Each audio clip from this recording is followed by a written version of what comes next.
Okay, welcome back. So in this video, we're going to discuss the different types of data. This corresponds to section 1.2 in the OER textbook. And what we're going to introduce here is a classification scheme for us to understand what kinds of data exist and how we can actually handle them. So let's just start from the top. There are two fundamental kinds of data. The first is what we call categorical data. So categorical standing for category, or uh, another way of describing this would be qualitative. So this is things like um, names, labels, categories.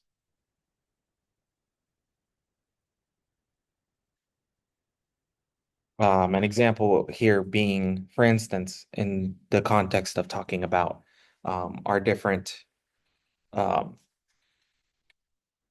sorry, in terms of the study that I was referring to, the feature by Pew Research, um, a categorical variable might be something like, do you think it is harder to be a teenager today versus 20 years ago? Those responses may range from yes, no, maybe, unsure.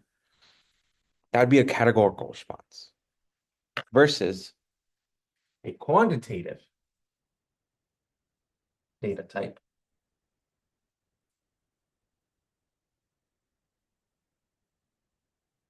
which quant, meaning to be able to count, represents things that can be measured or compared in a numerical sense, right? So this is what we would call numerical data. And this will involve something like uh, if you ask what percentage of students are being bullied, and you say something like, well, we think that about 25% of students are being bullied, then that 25% as a data point represents quantitative data. But we actually can drill down a little bit further when it comes to quantitative data. So these are our two choices so far. But for quantitative data, we can go further and discuss discrete data. And that's discrete spelled discrete, not discrete as in be quiet. Discrete meaning you can count these things, right? So an essential way of distinguishing discrete quantitative data is when we ask the question, how many?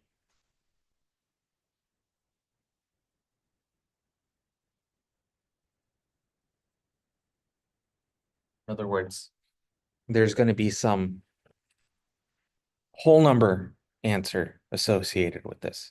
So, how many uh, households in a particular neighborhood have teenagers, right? And so what we're saying here is this is a form of data that can be counted, right? Versus what we call continuous data. Continuous data is a little harder. So instead of asking how many, we would say how much. This cannot be counted. It can only be measured. We typically need some sort of scientific instrument. We're talking about things like um, concentrations, areas, volumes, um, things like heights, weights. If we can get arbitrarily fine with our precision of how we measure things, then that makes continuous data. This is important because when we discuss data um, and how our different techniques are going to uh, be relevant to what we're discussing in the examination of all sorts of statistical questions, each one of these has its own realm in which we're going to be able to use certain tools and not others. In particular, when we get to probability, it will turn out that there's actually quite a wide gulf between these two categories right here. So I recommend that you practice and, try to understand how these different kinds of data arise. Um, Take a look at, for instance, a survey, um, or any kind of uh, data collection tool, right? So as you're going about your day, think about what kinds of data are being collected. Now, the types of data are important, but also we should consider, the amount of information that certain data types afford us, right?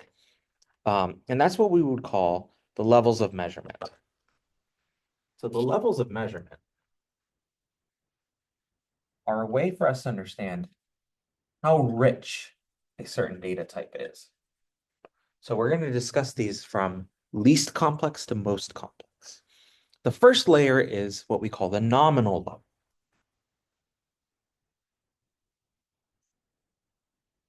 So nominal being labels, names, proper nouns.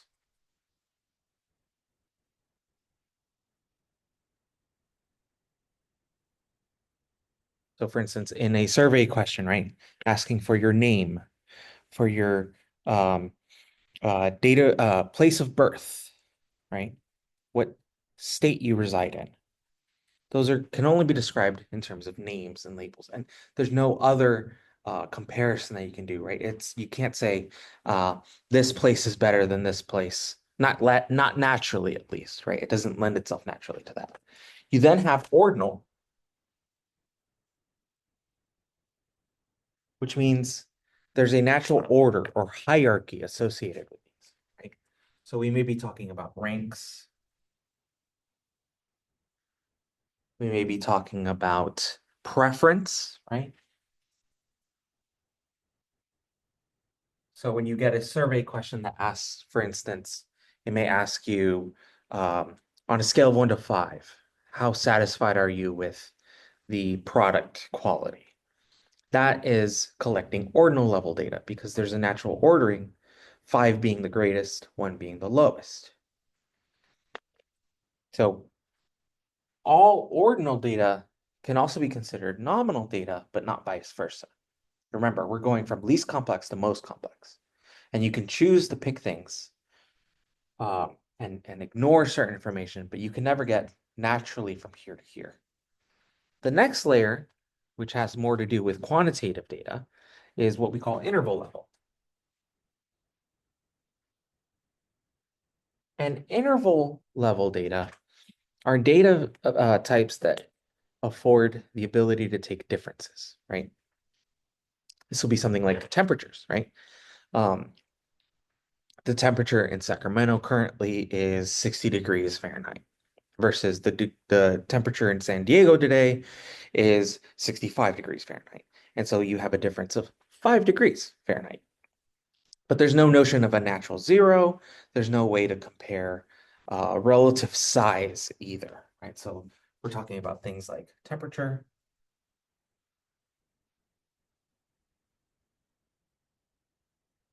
anything that you can take natural differences of.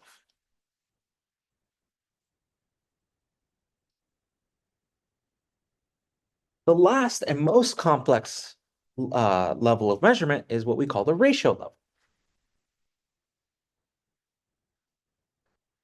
The ratio level includes all these things, but even better, you can talk about relative size. So we can talk about, for instance, let's say we're talking about the lot size of uh, homes and their property size, right? So the lot size being measured in square footage. You can say this lot is twice as big as the other, right? So there's a sense of relative size, and there's a what we call a natural zero.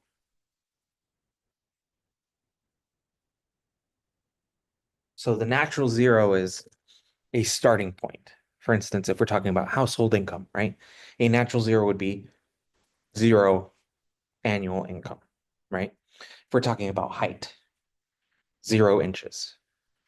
If we're talking about weight, 0 pounds. Not all of these are necessarily natural in the sense that you are going to come up against this type of data value showing up all the time. It's just there's the possibility of it showing up. So again, this is what we're describing here is we're going from least to most complex.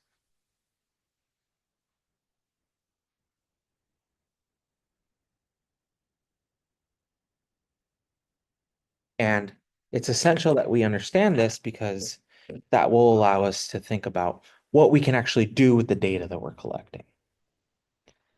So in the next video, we're going to talk about sampling methods, when they're appropriate, when they're not, and how to differentiate between them.